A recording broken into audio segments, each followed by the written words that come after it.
Good day everyone and welcome to Exile News, the weekly show that brings you all the important news and informations on Path of Exile. And this week, finally, the Ascendancy expansion launched, the Perandus League launched, so some of these, for example, the League teaser for the Perandus League isn't really any useful to us. Of course, GGG teased the League less than a week before it launched, and after that they actually explained fully how it works. So for those of you who still haven't had a chance to play it or aren't really sure if they should play it or not, I'll briefly go over how it works. So basically you'll find these kind of chests around every map. It's random, it's kind of like strongboxes, right? Except there are monsters all over the place and they are not inside, they are already around it, and they are pretty aggressive. But it's also really good, it's fun, you feel like you are actually doing something. Fighting for the boxes is a very good feeling. You can also find those boxes really early in the game, so you enjoy the league right from the start. And any kind of box actually drops some coins, and those coins are used on this NPC right here. You will find him randomly around. You will find at most one of those per map, but usually less than that. Depending on how lucky you are, he will offer you one deal, as you can see here, which you'll be able to either accept or decline.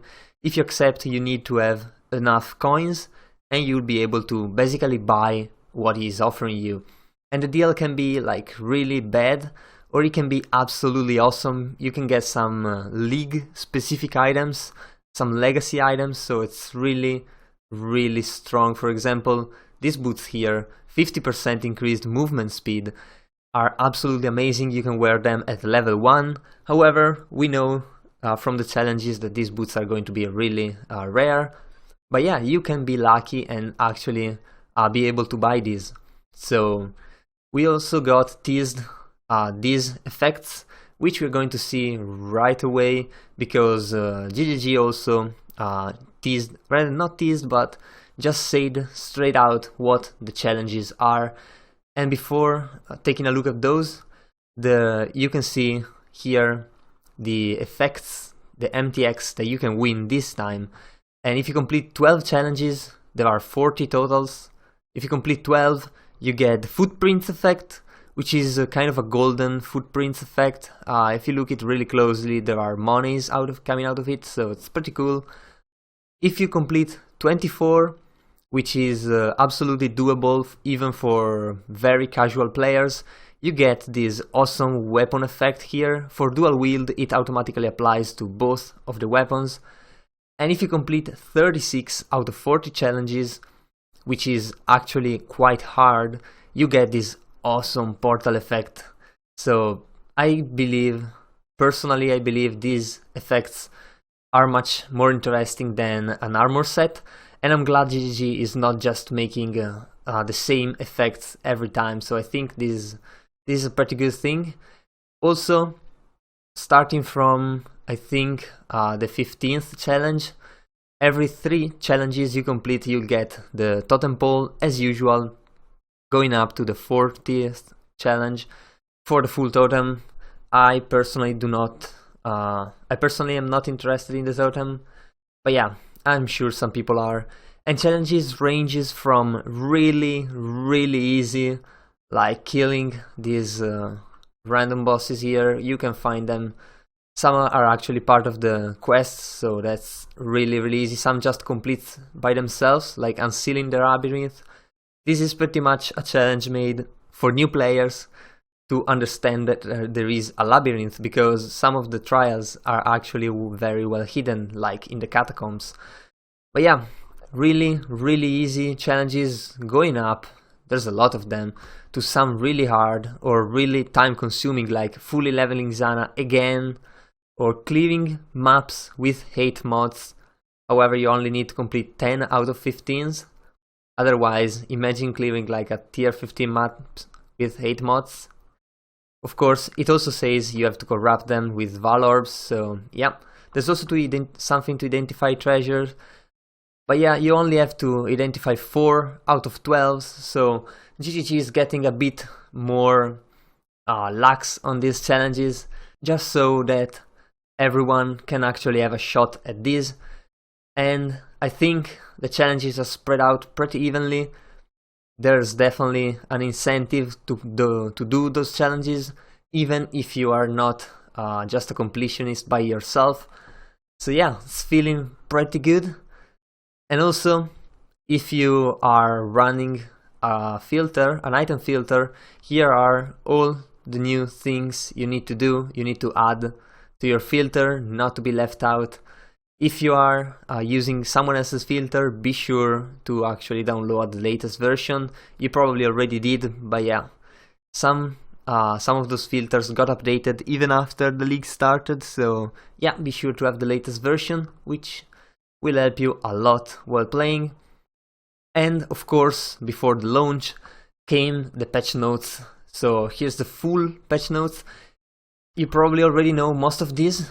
However, if you have some doubt or some numerical curiosity on how something got fixed or changed, be sure to check those out, because there's pretty much everything in here.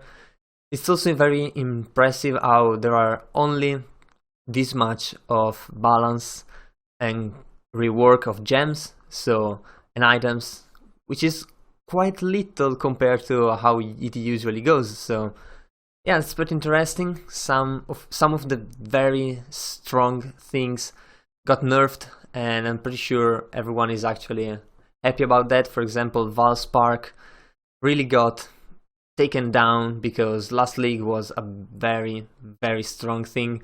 Also, the fire to curse conversion got a bit nerfed, but yeah, it's still viable. Everything is still viable, even more with the new Ascendancy classes. So great things overall. And what happened to the Talisman League? Because we didn't touch on that. Talisman characters are now merged with their normal parent leagues. So Standard Talisman are in Standard and Hardcore Talisman are in normal Hardcore with all their stashes and items. What happens to the Talisman League? It's not going to return for something like 7 leagues. That's what GGG said. So that's going to be a long time you'll have to wait if you want to see more talismans again. That is probably, in my opinion, because balancing talismans with everything else was really hard. Also, having talismans all over the place was probably not that good. So GGG decided to take it out for now, and they'll probably think what to do it in the future when it's actually needed. But let's get to one big news here. It's the first wave of trade improvements. So it's been a really long time since people have been asking for trade improvements, and now we got the first thing.